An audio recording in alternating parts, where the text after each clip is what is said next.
Reinhard Koselleck, Futuro Passado, Contribuição à Semântica dos Tempos Históricos. Editora PUC-Rio, edição 2006. Parte 2, sobre a teoria e o método da determinação do tempo histórico.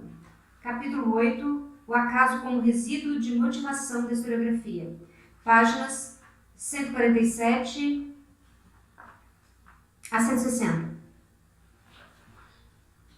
Falar do acaso na historiografia é difícil, pois o acaso tem sua própria história dentro da historiografia. Uma história ainda não escrita. Para explicar o acaso de forma suficiente, é preciso levar em conta que em toda sua extensão, o repertório conceitual do historiador que se vale de um acaso. Seria preciso, por exemplo, colocar a questão do conceito oposto que produz o acaso, ou o conceito geral que o relativiza. Raymond Aron começa a sua introdução à filosofia da história com uma antítese derivada por Cournot entre ordre, ou ordem, e hasard, acaso, concluindo que o fato histórico é por sua essência irredutível à ordem. O acaso é o fundamento da história. Nota 1 será vista no final da leitura do livro. Avaliado a partir de um modelo fundamentado na regularidade das ciências naturais, o acaso parece constituir a essência de toda a história, mas o caráter datado dessa fórmula salta aos olhos. No curso de sua análise, Aron dilui o caráter radical da antítese e, com isso, transforma o significado do acaso na sua teoria do conhecimento histórico. Dependendo do ponto de vista do observador, um evento pode parecer casual ou não. Com isso, supera-se historiograficamente a antítese preguiçosa entre necessidade e acaso. Em relação a um determinado conjunto de circunstâncias, um evento pode parecer casual, em relação a outro, pode parecer necessário. Essa posição também é compartilhada por Carr, nos seus escritos sobre história. O acaso se torna um conceito ligado à perspectiva. Nota 2.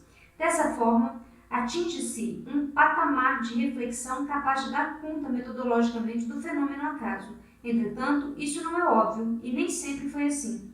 Exclusivamente ao presente, do ponto de vista temporal, o acaso é uma categoria que pertence exclusivamente ao presente, puramente contemporânea.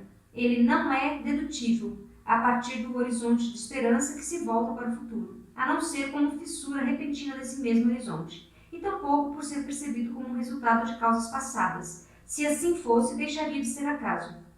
Portanto, enquanto a historiografia tiver como objetivo esclarecer as circunstâncias do acontecimento, em sua dimensão temporal, o acaso permanece como uma categoria ahistórica. Não se trata de atribuir-lhe o status de categoria não histórica. Ao contrário, o acaso é bastante adequado para descrever o repentino, novo, imprevisto e tudo mais que tenha sido assim percebido na história.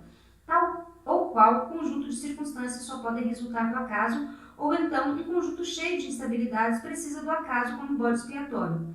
Sempre que o acaso for convocado pela historiografia, isso indicará uma inconsistência dos dados e a incomensurabilidade das suas consequências. Exatamente aí estará contido o que é especificamente histórico. A metodologia histórica moderna evita o acaso tanto quanto possível, até o século XVIII. Entretanto, era comum se recorrer ao acaso às guinadas da sorte na interpretação das histórias. Esse costume tem história longa e movimentada, da qual trataremos aqui apenas de maneira genérica. Nota 3. A fortuna foi uma das poucas divindades pagãs transposta para o mundo cristão, com a lógica amarga própria do iluminismo. Cristão, Santo Agostinho zombou das contradições suscitadas pela existência de uma deusa do acaso. Ub est definitio illa fortunae.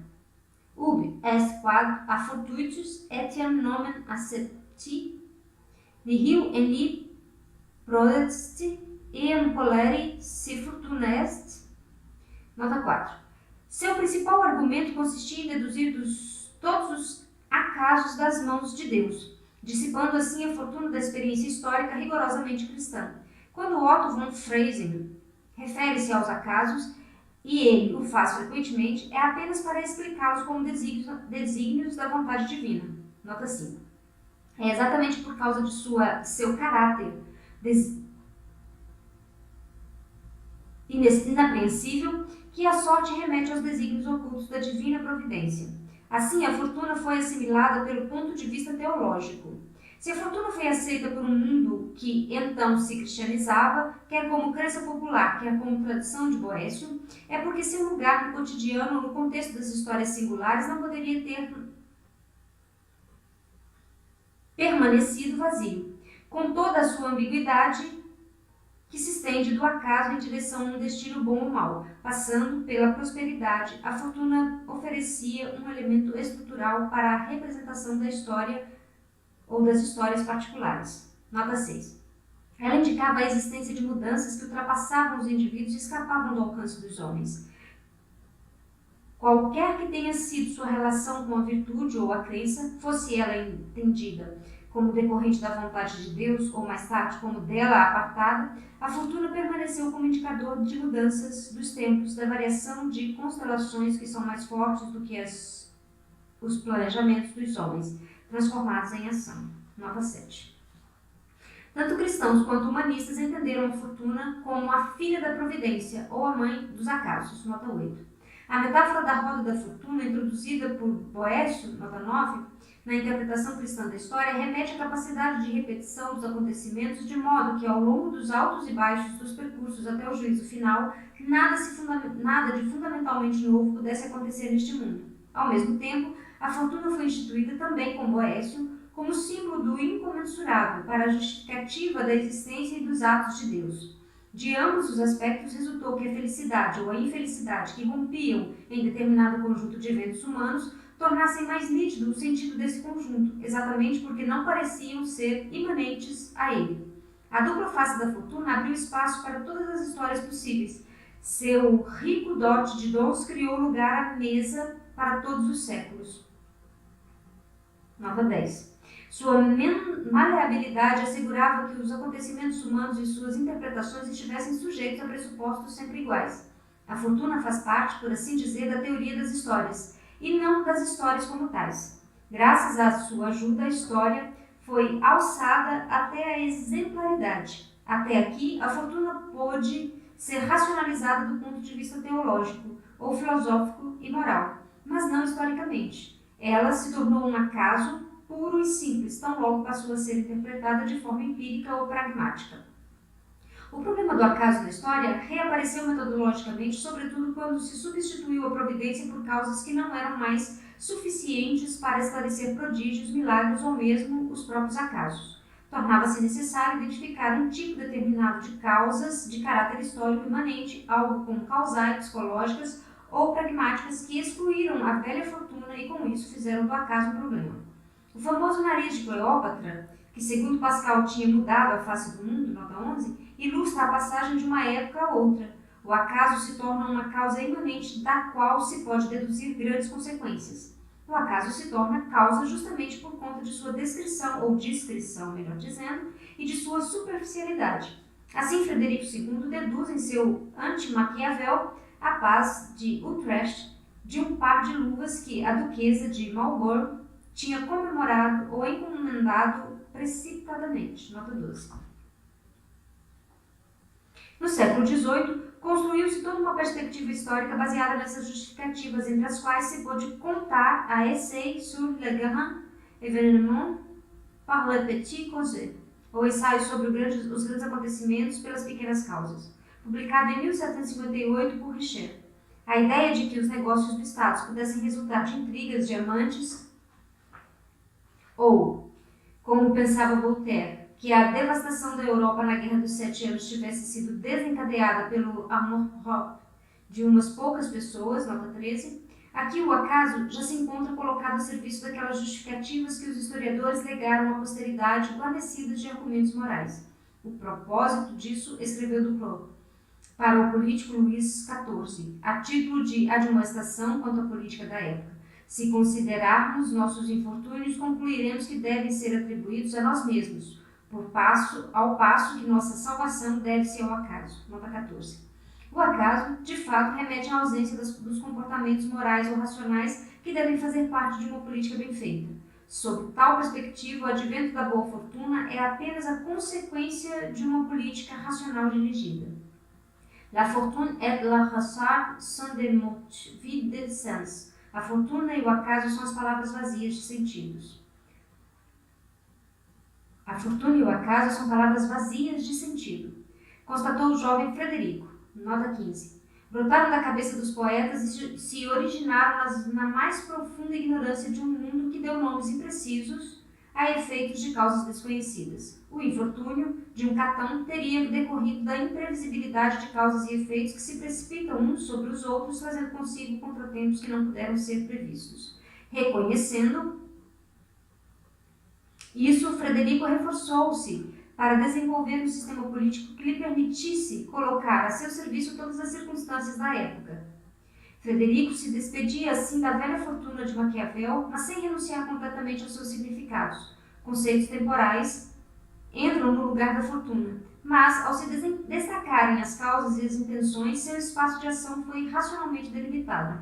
O acaso da fortuna, ou acaso pontual, revela-se, então, como um feixe de causas, tornando-se um nome sem realidade. Isso deveria explicar-se, segundo Frederico, porque fortuna e acaso teriam sido os únicos deuses pagãos a sobreviver até seus dias. Observação que Voltaire expurgou ao realizar os cortes dos manuscritos que seriam entregues à impressão. Nota 16. Na obra Arquelon, veremos agora o quanto o acaso para um historiador ilustrado esvaiu-se ou se impôs, seja por conta de uma situação histórica concreta ou de sua representação. O nome da obra é Arkenholz. Ponto 2. Von Arkenholz, antigo capitão a serviço do Regimento Real da Prússia, foi um dos historiadores mais lidos do século XVIII, assim como um dos autores daqueles quadros de costumes que prefiguram a moderna sociologia. Na sua obra popular sobre a Guerra dos 7 Anos, recorre diversas vezes ao acaso. É preciso então que afaste a desconfiança que pesou contra ele, de acordo com nossa investigação, por supostamente ter se aventurado no território proibido dos conceitos extra-históricos a fim de encobrir de forma elegante a falta de justificativas para os acontecimentos em sua exploração. Examinemos mais de perto 3 acasos invocados por Arkenholz. Citemos, para começar, a descrição da famigerada coalizão dos corpos católicos de Viena e Versalhes, que pareceu colocar de ponta cabeça todo o sistema político europeu conhecido até então, e cujo efeito foi tão chocante quanto o pacto de Hitler e Stalin em 1939. Essa união da Áustria e da França, que surpreendeu o mundo e que foi considerada a grande obra-prima da política, foi um mero acaso, nota 17. Pois, assim explica Arkenholz esse acaso. O rei da França não tinha o propósito de eliminar o rei da Prússia. Apesar de muito irritado pelo acordo firmado entre Prússia e Inglaterra e a despeito das gestões de Kaunitz em Paris contra ele, o projeto fundamental, o verdadeiro motivo para a França, teria sido conquistar o Principado de Hanover, para assim alcançar melhores perspectivas na América. Com isso, ele aponta uma causa citada como decisiva por Frederico em suas memórias, avaliada também pela historiografia ulterior como central, porque caracteriza as circunstâncias globais nas quais se deu a Guerra dos 7 Anos, a primeira guerra de dimensões mundiais em nosso planeta. O que era, pois, o acaso que Arkenholz introduziu aqui? Ele viu claramente a interdependência de alcance mundial dentro da qual a coalizão preenchia seus fins políticos, mas aquilo que, do ponto de vista da Corte de Versalhes, tinha sido o projeto fundamental, foi para o leitor prussiano um mero acaso, pois a coalizão se dirigia, segundo o Ministério francês e não segundo Madame Pompadour, em primeiro lugar contra a Inglaterra, com quem a França disputava o domínio transoceânico. O que pareceu absurdo, casual mesmo, no horizonte de séculos de equilíbrio político interno europeu, fazia sentido se considerado a partir de uma perspectiva global. Para Arkenholz, portanto, o acaso não era só um recurso estilístico para aumentar o conteúdo dramático de sua representação, o que, entretanto, também aconteceu, mas também uma forma de produzir ou reproduzir determinadas perspectivas, a perspectiva de seus contemporâneos como contemporâneo e combatente da Grande Guerra. Ele também compusera a sua história. O acaso foi introduzido ao leitor da Europa Central de um modo completamente justificado, na plenitude de seu sentido de algo não motivado, para passar então a ter um motivo a partir da perspectiva ampla do historiador.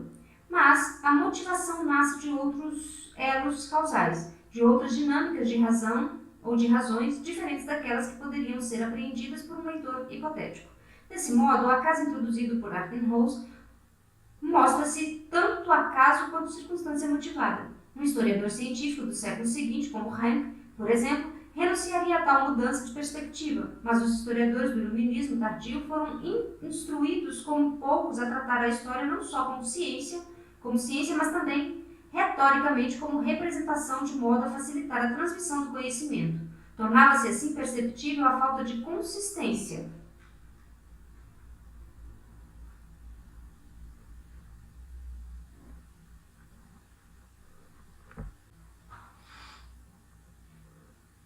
do horizonte de expectativa dos leitores alemães. Daí o mero acaso daquela coalizão, ao mesmo tempo em que se tratava de emendá-lo, pois Arkenholz, por volta de 1790, já procurava, onde fosse possível, causas de cunho histórico mundial para explicar os fatos. Que importância tem outra casualidade invocada por Arkenholz para explicar a primeira batalha decisiva da Guerra dos 7 Anos? Arkenholz escreve: foi um acontecimento totalmente casual, que salvou Praga e a monarquia austríaca. O passeio de um sábio monge nos primeiros dias do cerco. Este homem, Setzling, não totalmente desconhecido pela história da literatura, avistou uma coluna de poeira que se aproxima pelo lado norte da cidade. Nota 18. Segue-se uma descrição detalhada sobre o lugar onde o nosso monge supôs que estavam os prussianos, como ele correu até o observatório astronômico e lá confirmou a suspeita pelo telescópio. Graças a isso, pode-se avisar a tempo o comandante da cidade que ocupou uma posição tática decisiva antes da chegada do inimigo. O antigo debate dos historiadores sobre o pirronismo permitira que Arkenholz avaliasse as questões relativas à certeza e à verossimilhança. Por isso, para não ser associado ao reino das narrativas fabulosas, ele se apressa a relativizar o seu acaso. Ele o toma a sério como fato, mas somente para medi-lo e avaliá-lo em relação ao poderio bélico. Arkenholz diz, cita: o assalto de surpresa a uma cidade ocupada por um exército de 50.000 soldados treinados, e isso em pleno dia, nunca fora mencionado nos livros de guerras e era incompreensível para qualquer militar. A geração da época não acreditaria nisso, e a posteridade o consideraria como uma fabulação. Fim da citação. Um acaso decisivo para o decurso da Batalha de Praga, o qual, originado em um mundo completamente estranho aos assuntos bélicos, causa grande efeito sobre o desenrolar da guerra. É transposto por Arkenholz para o campo das possibilidades das forças militares. Assim considerado, o acaso muda de natureza. Ele se torna uma anedota que lança uma luz irônica sobre a oposição católico-protestante na luta pela Boêmia. Mas inserido no âmbito das técnicas de guerra e dos tipos de armas, fatores racionalmente apreensíveis, o acaso pode ser aceito como tal, inexplicável como causa da salvação de Praga, a não ser que Arkenholz aceitasse a lenda de Praga como vontade de Deus, opinião com a qual ele, como prussiano esclarecido, não teria compartilhado. O acaso, por meio de seus efeitos, integra-se a uma circunstância cível, ou crível. Se levarmos em conta seus efeitos, o passeio de nosso monge decisivo para a batalha despede-se de seu caráter casual. Tensionada entre as razões e as consequências racionalizáveis advindas da arte da guerra de então, essa intervenção exterior foi registrada por Arkenholz, mas também foi indiretamente desvalorizada como um evento substituível. O autor dá a entender que, se não fosse esse o evento que protegeu Praga do ataque surpresa, teria sido outro, que tenha sido precisamente esse evento, ou seja, o passeio do clérigo é algo singular e fruto do acaso. Entretanto, do ponto de vista estratégico, isso é irrelevante. A fim de deslocar o acaso e eliminar seus efeitos, Arkenholz lança mão de duas linhas de pensamento. Uma refere-se à estrutura da possibilidade ou das possibilidades militares, a outra vale-se da comparação entre história e literatura. A antiga oposição cicerciana entre Resfacte e Resfictia, Factae e Fictae, transmitida aos historiadores de geração em geração desde Isidoro, nota 19, é citada para distinguir a possibilidade militar provável e não factual e a improvável, portanto fictícia. Nota 20. A ausência do acaso teria levado ao domínio do possível e do pensável, mas de todo modo também ao inverossímil. Praga teria tombado de forma quase absurda, então seria o acaso completo e o improvável se tornaria acontecimento. Que tais experiências não escaparam à compreensão dos contemporâneos, de então mostram a moeda comemorativa que a cidade de Colbert cunhou em 1760, depois de ter sido libertada dos 23 mil russos que sitiavam. A inscrição da moeda diz, repetindo o vídeo, Res similis fictae, que Arkenholz traduziu, real como ficção, nota 21. O exemplo da moeda de Colbert esclarece mais uma vez como Arkenholz pensou o evento de Praga. O monge, em sua marcha meditativa, é tratado com a mediação do ponto de vista histórico-militar. O acaso é despido posteriormente de seu caráter fortuito, portanto a fortuna permanece no jogo, mas na estrutura causal permanece em segundo plano, ainda que pareça ter sido a primeira e única a agir. Em seus escritos sobre a grandeza e a queda do Império Romano, Montesquieu forneceu uma explicação tão simples quanto racional para esse fato. Todos os acasos permanecem submetidos às causas gerais. E se o acaso é de uma batalha, isto é, uma causa particular, arruinou um Estado, havia uma causa geral que fazia com que esse Estado devesse parecer ou perecer em uma só batalha. Em uma palavra, a aura principal produz todos os acidentes particulares. Nota 22. Aquele que procura causas certamente as encontrará. Seria leviano menosprezar o negócio do historiador dessa maneira. A arte de Arkenholz como historiador consiste em fazer com que a grandeza ou grandezas com valores incomensuráveis existam lado a lado, fornecendo ao mesmo tempo uma resposta suficientemente satisfatória do ponto de vista histórico. Mais tarde, ele descreveu o cerco de Breslau, em 1760. Diante do muro encontravam-se 50 mil austríacos sob o comando de seu general mais capaz, Laudon. Na cidade encontrava-se 9 mil prisioneiros de guerra austríacos, preparados para a rebelião, junto de alguns cidadãos simpatizantes da Áustria. O número de defensores era de 3 mil homens, sendo apenas 1 mil soldados ativos. Arkenholz cita a defesa bem-sucedida como um acontecimento que, cita, no melhor dos casos, aparece ao filósofo como um problema, ao passo que o sagaz historiador mal ousa mencioná-lo, por causa de sua improbabilidade. Tal milagre somente pôde realizar-se pelo poder da disciplina militar prussiana. Nota 23. Pode-se discordar dessa justificativa do milagre, introduzindo-se outras causas a fim de retirar seu caráter prodigioso. A tendência, no entanto, é clara. Fala-se aqui em milagres e prodígios a fim de instruir o leitor mediano que aguarda honestamente por eles. Citemos o último exemplo que escolhemos aleatoriamente a partir da história da Guerra dos 7 Anos, como procede nosso autor para explicar a derrota de Culloden. Como procede nosso autor para explicar a derrota de Culloden? Não foi a valentia nem a arte da guerra, mas sim os acasos que decidiram o desfecho desse dia memorável. Em Laudon, ao contrário, foram justamente a valentia e a arte da guerra os únicos responsáveis pela vitória. Nota 24. Aqui o orgulho nacional prussiano parece acompanhar o antigo soldado. Em Culloden, o acaso foi levado ao campo de batalha claramente por razões apologéticas. Arkenholz esclarece ao longo da narrativa cada um dos acasos da batalha. Como se sabe, ela foi perdida taticamente porque a linha de frente de Frederico II se rompeu e ela, face à superioridade austríaca, não pôde enviar tropas de reserva para preencher as lacunas que se abriram. Arkenholz explica em detalhes, pela psicologia, por que essa linha de frente se rompeu. As tropas que deveriam esperar atacaram, contrariando as ordens do rei. Os soldados mantiveram-se impetuosamente na linha de frente, em vez de retroceder para apoiar sucessivamente o flanco atacado de cada vez. Insensatez e ardor bélico dos subcomandantes são tidos como os responsáveis pelo acaso. Nesse ponto, uma questão poderia ser colocada ao nosso autor. A derrota não teria sido produzida por essas qualidades militares, por uma estratégia ruim ou por uma valentia equivocada? Nas suas narrativas posteriores, o velho Frederico nunca invocou o acaso para atenuar a derrota.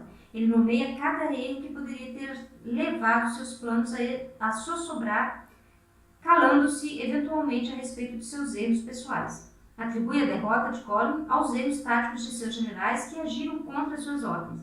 O terceiro acaso que conhecemos por intermédio de Arkenholz desfaz-se, portanto, de maneira mais ostensiva que os outros, se observado a partir do ponto de vista causal, ainda que seu autor não tenha consciência do processo. Resumindo, no primeiro caso da aliança entre a França e a Áustria, o acaso foi uma questão de perspectiva. O disparate europeu continental, o caráter inédito e inesperado da aliança franco-austríaca, torna-se compreensível quando observado sob uma ótica histórico-universal. O segundo acaso, o monge que gostava de passear, decorreu de outras circunstâncias de motivação que não a Batalha de Praga. A coincidência foi pontualmente falando casual, entretanto, transposto para o nível de possibilidades estratégicas, o acaso adquire um valor racional que pode ser calculado. Seu caráter fortuito desaparece na perspectiva geral. Não é o que acontece com o terceiro exemplo. Nesse caso, o acaso foi uma palavra colocada patrioticamente no tempo certo, que deveria obscurecer e diminuir a superioridade dos austríacos e o ataque decisivo dos saxões. As categorias psicológicas das quais Arkenholz se serve encontravam-se de fato no mesmo nível de argumentação. Trata-se aqui de um acaso preguiçoso, que dispensa explicações mais longas e a necessidade de autocrítica. Como diz Gibbon a respeito dos gregos, cita: depois que sua nação foi reduzida a uma província, os gregos atribuíram o triunfo de Roma não aos merecimentos, mas à sorte da república. Nota 25. A censura que fazemos hoje a Arkenholz, o quão sensatamente ele soube integrar os dois primeiros acasos aqui, apontados, ao passo que reduziu o terceiro a um clichê capaz de expressar sua reação pessoal a um infortúnio coletivo, essa censura só pode ser formulada porque no século XVIII o acaso foi banido da teoria da história e da política. Já convocamos aqui Gibbon e Montesquieu como testemunhas principais. Poderíamos citar o próprio Frederico II sob a terrível impressão da Batalha Perdida de Culloden. Ele escreveu ao Marechal Caton, seu amigo, que, cita, a fortuna o tinha abandonado. A fortuna me deu as costas naquele dia. Eu deveria ter suspeitado. É uma mulher e eu não sou elegante. Ela ficou ao lado das mulheres que conduziram a guerra contra mim. Em 1760, ele escreveu ao Marquês d'Agen, dizendo que não podia controlar a sorte, que teria que considerar mais o acaso, pois lhe faltavam os meios para concluir seus planos de modo independente. Com essa constatação, também o caráter privado. Frederico não abandona o sistema de referência que formulara no Anti-Maquiavel, e sobre o qual se comprazia a lançar comentários irônicos, como em sua carta a Kate. Em suas memórias da guerra, de maneira consequente, Frederico II renunciou à sorte, a qual, se adotarmos uma perspectiva histórica, por fim, lhe foi favorável. Nas memórias, trata-se sempre de modo racional de um equilíbrio contábil dos erros e dos êxitos dos adversários face aos seus respectivos planos. As intersecções ou a intersecção desse cálculo aparece então como a ação e seu resultado. Um resultado que quase nunca corresponde ao plano original de um dos agentes. Assim, Frederico II reconheceu, a partir das consequências de seu método racionalizante, que a história produz sempre mais ou menos consequências do que as que estão contidas em suas circunstâncias prévias. Com isso, ultrapassou a explicação puramente causal em direção àquela que se chamará no século XIX de a escolha histórica compreensiva. Ponto 3. A escola histórica do século XIX eliminou até o último resíduo do acaso, como se verá aqui, menos por uma ampliação consequente do princípio casual ou causal do que por implicações teológicas, filosóficas ou estéticas inerentes ao conceito moderno de história. Para elucidar isso, precisamos nos reportar mais uma vez a Arkenholz. Se, até aqui, tratamos do quanto Arkenholz pôde racionalizar o acaso como um conceito estilístico a fim de criar um espaço estruturado de forma causal, agora a velha fortuna adentra o campo de batalha de uma forma historicamente inadmissível, a morte de Czarina Elizabeth em 1762.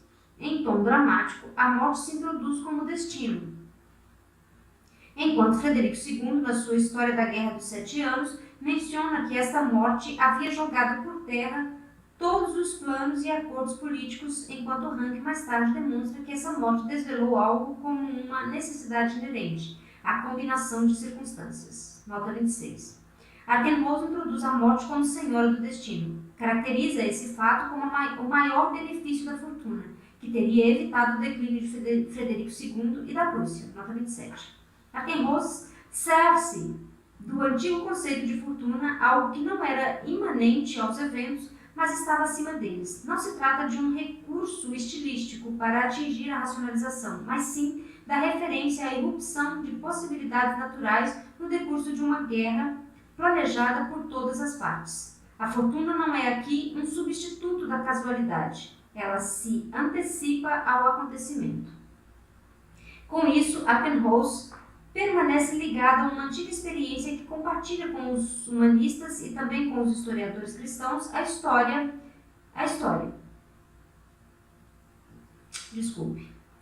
Que compartilha com os humanistas e também com os historiadores cristãos. A história permanece instalada em seu eixo natural, ao passo que as histórias sobre a fortuna são novamente remetidas a circunstâncias extra-históricas. Embora a morte de um governante estivesse geralmente sujeito ao cálculo de probabilidades, ela não podia ser influenciada por nenhum planejamento racional, a não ser pelo uso do veneno ou do punhal, subtraindo-se as causas pragmáticas, ainda que tenha sido sempre possível calcular ou planejar suas possíveis consequências, como por exemplo na sanção pragmática de 1713, as guerras e questões diplomáticas se justificavam quando a linha de sucessão das monarquias era interrompida, pois o horizonte político do futuro era delimitado pelas expectativas de vida do governante. Nota 28. Portanto, se Arkenholz invocava a fortuna nesse âmbito de uma história ainda natural, não cometia com isso nenhuma infração de estilo. A despeito de toda a modernidade, Arkenholz vivia em um contínuo que abrangia todas as histórias até então conhecidas, o que pode ser ilustrado pelo feito de que, em suas narrativas, ele se valia frequentemente de eventos e fatos de tempos antigos, a fim de compará-los com os eventos e fatos da Guerra dos 7 Anos.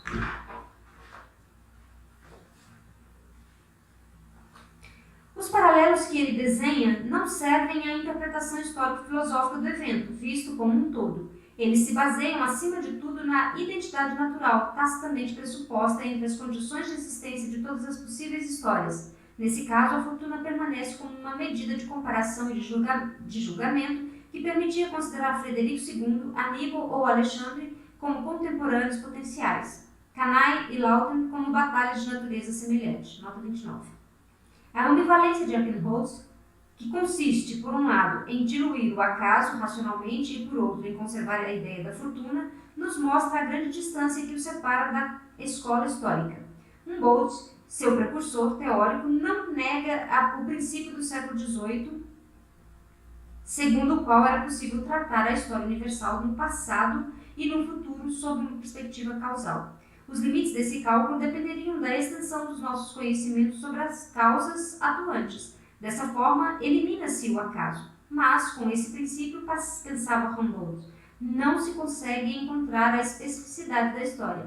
O que distingue a história é sempre o inédito, o nunca antes experimentado, as individualidades criadoras e as forças internas, que certamente dependem umas das outras na sucessão externa, mas que em sua singularidade, direcionalidade ou direcionamento, jamais poderão ou poderiam ser deduzidas das circunstâncias que as acompanham. Nota 30.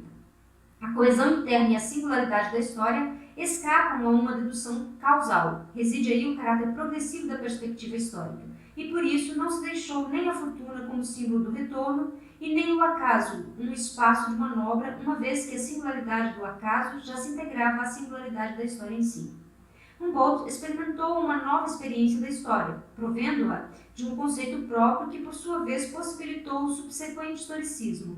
A história, na sua singularidade, devorou e incorporou o acaso. Dizendo de outro modo, se a história, em sua singularidade, ultrapassa todas as causas, então também o acaso, causa acidental, que é parte ou perde seu peso histórico. Nota 31.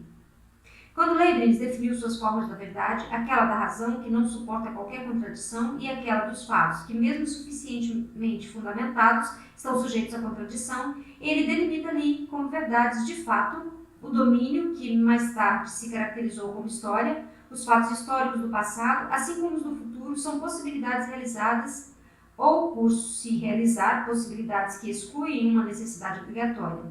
Vou ler novamente esse parágrafo. Quando Leibniz definiu duas formas da verdade, aquela da razão, que não suporta qualquer contradição, e aquela dos fatos, que mesmo suficientemente fundamentados estão sujeitos à contradição, ele delimita ali como verdades de fato o domínio que mais tarde se caracterizou como história. Os fatos históricos do passado, assim como os do futuro, são possibilidades realizadas ou por se realizar, possibilidades que excluem uma necessidade obrigatória. A despeito de toda possibilidade de justificativa causal, os fatos permanecem contingentes, surgem no espaço da liberdade humana. Sob esse aspecto, o futuro passado, assim como o futuro em devir, são sempre frutos do acaso. Mas para Leibniz, essa sequência de acasos tem no transcorrer das coisas do mundo a sua certeza singular. Ela tem seu lugar no plano divino do mundo ideal. Sob a tutela da Teodiceia, também os eventos contingentes e históricos mostram-se necessários, mas não da mesma forma que uma comprovação geométrica é necessária. Eles são necessários ex hipótesis, por acidente, por dizer assim. Nota 32. Considerado em uma perspectiva superior, o acaso, como se formulara mais tarde, mostra-se historicamente necessário. Desde então, a motivação residual não é mais ocultada pelo acaso. O que acontece é que a teoria da história moderna, na medida em que ela se desenvolve no século XVIII, lentamente exclui a priori a motivação residual. Tanto o teologomenon, nota da tradução, palavra de origem grega, construto teológico pessoal, fantasia teológica particular, idiosincrasia teológica, da singularidade da unidade interna da história foram integrados à moderna filosofia da história, resultando no conceito moderno de história. Desse modo, Weyland pôde falar em 1770 sem volta da perfeição infinita. Nota 33. Desse modo, Kant pôde descrever a astúcia da natureza, que antecipa a astúcia da razão, de Hegel, com a qual tudo que é aparentemente casual adquire sentido. Cita: a consideração filosófica não tem outro propósito que não seja o de eliminar tudo que é casual. A casualidade é apenas a necessidade exterior, ou seja, a necessidade que remete às causas, que por sua vez nada mais são do que circunstâncias exteriores. Temos de buscar na história um objetivo universal, o objetivo final do mundo. Fim da citação. Essa passagem de Hegel mostra o quanto ele havia ultrapassado a racionalização do acaso, na forma em que ela se dera no século anterior, e o quanto a coesão e unidade teológicas da história universal exclui o acaso de maneira muito mais consequente do que jamais fora possível ao iluminismo. Deve-se levar a crença e o pensamento à história de forma que o mundo do querer não esteja ou não seja entregue ao poder do acaso. Nota 34. Mas não foi apenas a herança teológica que excluiu toda a manifestação do acaso no âmbito do conceito idealista de história.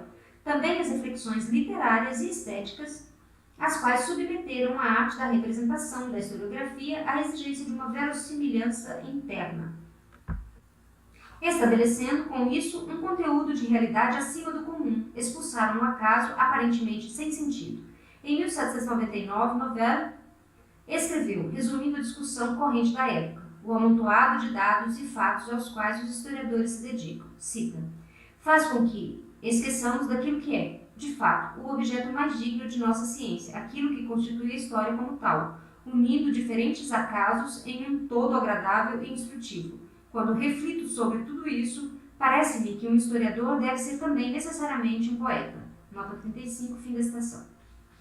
A escola histórica recebeu o impulso da poética e também da filosofia idealista, tendo ambas contribuído para que se compreendesse a história, previamente a todos os eventos, como uma unidade imanente de sentido, cuja reflexão se dá sob uma perspectiva científica, que outros ameaçam e pesem. Nossa tarefa é a teodiceia. Droysen escreveu: quando todos os eventos se tornam singulares, quando todas as épocas se relacionam imediatamente com Deus. Nota 36. O que acontece não é a destituição do milagre. Toda a história se torna um único milagre. Apreende-se a idolatrar, ou aprende-se a idolatrar, nota 37, acrescenta-se Droysen. Com isso, rouba-se ao acaso sua liberdade de ser causal. Seria desnecessário considerar separadamente as implicações teológicas, filosóficas ou estéticas que se fundem na escola histórica. Para a nossa investigação, basta atestar o resultado do processo, ou seja, o fato de que todas essas implicações atuaram para a formação de um conceito de história que não permite mais a interveniência de um acaso. O componente estético do historicismo implica motivações residuais que se ampliam para além das justificativas teológicas. Se com isso o conhecimento histórico se torna satisfatório, mais do que quando fortuna estava em jogo, é uma questão que se deve retomar. Talvez seja possível demonstrar que a eliminação do acaso levou a uma exigência mais alta de consciência histórica, exatamente porque no horizonte da singularidade histórica, a eliminação de cada acaso torna a absoluta relação causal como grandeza. Na modernidade, os resultados da atuação de fortuna no âmbito de uma compreensão ainda não histórica da história assumirá o caráter de ideologia, a qual impõe a necessidade de manipulações sempre renovadas, quando entra em cena revestida de uma legitimidade definitiva.